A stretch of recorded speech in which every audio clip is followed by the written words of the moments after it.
episode of Catholic Table Talk, where everything Catholic is on the table. Once again, episode 14. We're moving right along here.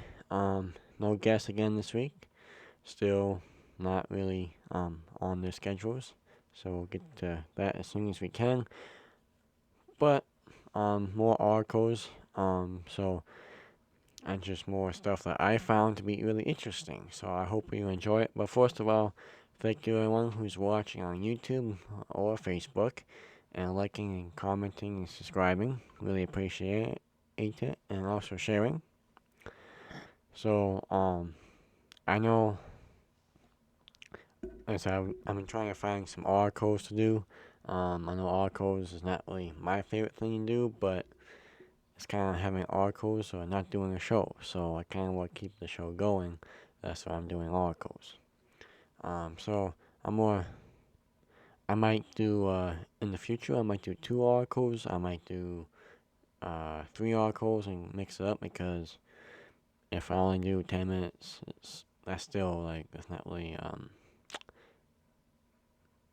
it's good, but I kind of want to have more time for the listeners. So that's why I might not do it if it's only 10 minutes. So that's why I might put 2 or 3 together. And yeah, but also I'm working on a show that is about confirmation, so that'll be coming up soon. I'm still hoping to get ultra serving talks. That's coming soon. Also, well, this is why I went with this story. It's about a movie from 1952. We should have someone coming on soon who's been, you remember Keith Nestor, episode 6, he was a convert to Catholicism. But we also have another person, Mr. Matthew Arnold, hopefully from Working Most Powerful Radio, will be coming on the show soon. And he's also a convert to Catholicism. So we're kind of getting you warmed up for him, hopefully in a couple weeks. And we're getting about a movie that is called When in Rome is the best Catholic conversion movie that you never ever see, because no one shows it, and yeah, it's from 1952. Well, 1952, so let's begin. MGM production gives a rare glimpse of Pope Pius XII's 1950 Holy Year. I remember we kind of talked about Pope Pius XII in the first 2 episodes. If you don't remember, you should go back and listen to them. So, the man who wrote this article from National Catholic Register, and like I said, I'll get a few more articles from Catholic.com, a couple other people I'm kind of following. I like Reverend Radio maybe. So, but I'm continuing with National Catholic Register. This is from James Day. He's the author, and he says, finding a copy of When in Rome might be difficult for most people, but despite its rarity, it's an absolute must to watch. A black and white film, which of course 1952, most of them everyone wore. Low budget MGM picture centered around the Holy Year of 1950. The film opens with a screen card showing 2 priests. And they show the cover of it, so if you like to, I'll have the link below. You click on it. James continues, 1950 was a holy year. 3 million pilgrims from every part of the world traveled to Rome, the eternal city. Our story is about 2 men who joined to Rome that year. One was Father John Higginson, a young priest from Colestown, Pennsylvania, whose mission was a holy one. The other was Joe Brewster, late of Sing Sing, San Quinta, Joylet, and Alata, whose mission was not so holy. If our story has a moral, it's a simple one. God may move in mysterious ways, but he gets there just the same. An original screenplay not based on previous material It is what's a comedy of mistaken identity and a drama of moral conversion. Father Higman meets Joe Brewster on a ship from New York to Gartha, Girona. Yeah, sorry about I kind of butchered that word. Cut you there. Unbeknownst to Father Higman, Brewster is a con man on the run from U.S. authorities. Brewster attempts to elude his pursuers by stealing and donning Father Higman's priestly garb. But instead of instantly reporting Brewster to the Italian authorities once they get there, Father Higman allows Brewster to roam free. As Brewster finds himself enlisted with the Holy Year pilgrims in Rome, he recalls his own days as a choir boy. Father Higman even sees Brewster participate in the Eucharistic procession trying to blend in with the crowd.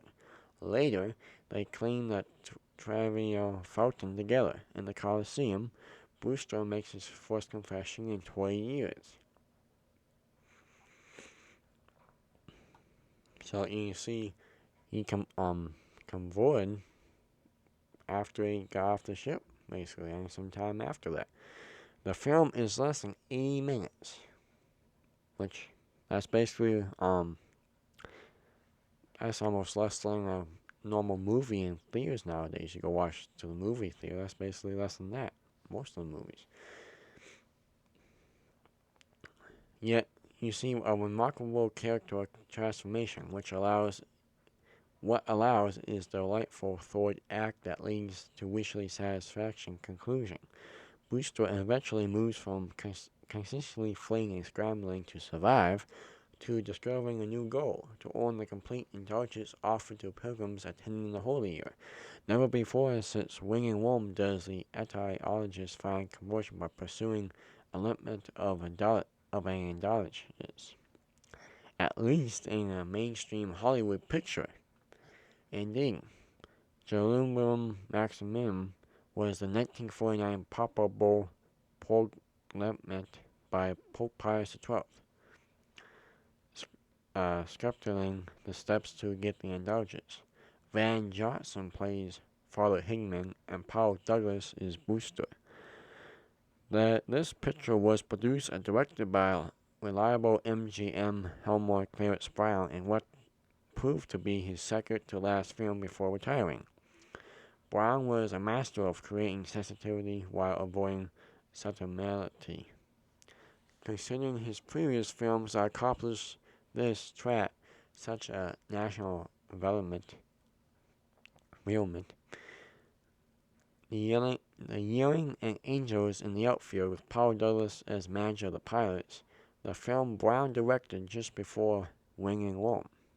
So if you know that movie, The Yearling and the Angels in the Outfield, he filmed that one as well. So he filmed a couple good movies and directed them, I should say.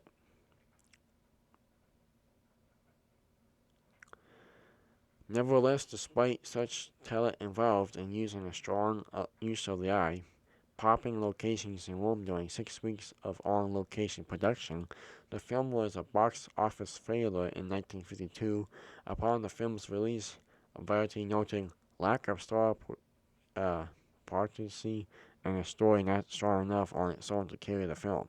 A year later, Paramount's Roman Holiday captured the attention of audiences that marketers tried to sell with Winging Rome.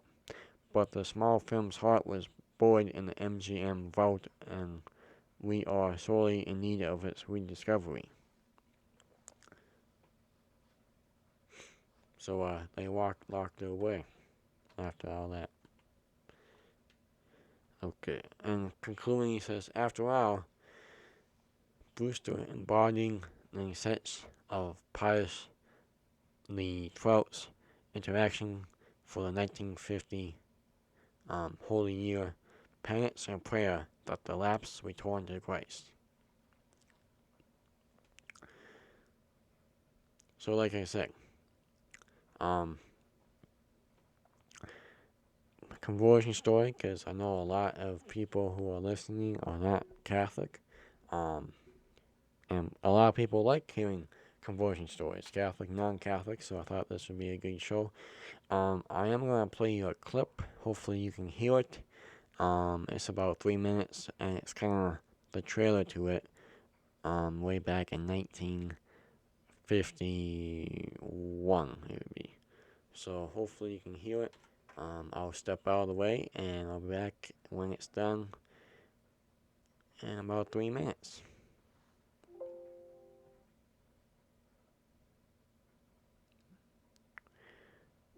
There we go.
So hopefully you heard that, just for the sake of others down the road.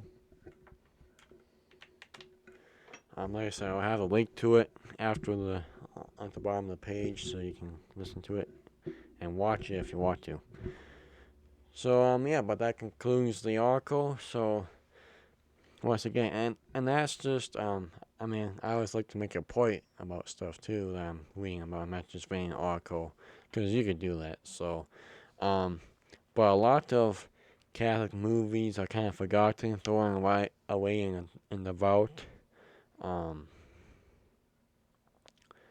and never to really be seen again unless you are with a big, you know, unless unless you know someone who's like really like a Catholic apologist. Like, I'm forgetting the names of a couple movies, but when I was in high school, my high school teacher, online teacher for theology, I mean, he rattled off like two movies that he kind of showed us, and I really liked them. So that just goes to show that a lot of Catholic movies are not being played, and they're actually pretty good. So, like I said, a lot of good. It's always great to hear a conversion story from a non-Catholic who became Catholic. Like I said, I hope to have Keith Nestor back on the show to talk about that one, about his. Matthew Arnold, we'll talk about hopefully his, maybe and a couple times after he's on for the first time. But yeah, so like I said, I'll have the link below. But once again, the movie is called Wing in Rome, the best Catholic conversion movie that you never see. So I don't know if you get a hold of it somehow, but try to watch the trailer for it, and try again if you can. Because like I said, I know a lot of people like hearing conversion stories, not just me, but everyone. So, especially anyone who's thinking about converting to Catholicism. So this is the show for you. So yeah, but that does it for this show. I just looked up the blog. I'm like, man, I missed this one in my files. I'm like, this is short, but it's good. So hope you enjoyed it. If you have, like I say, I'll be doing more about on Catholic.com. They got good articles, and I got posting too that I know. They have a couple ones. But if you have any more show requests, please feel free to email to me. Come on the show yourself, talk about something. Um, I'm open. So thank you for listening and watching again. Hopefully, you didn't get bored. And we'll see you next time on Catholic Table Talk, where everything Catholic is still on the table. And until next time, God bless you, and we'll see you at the table next week.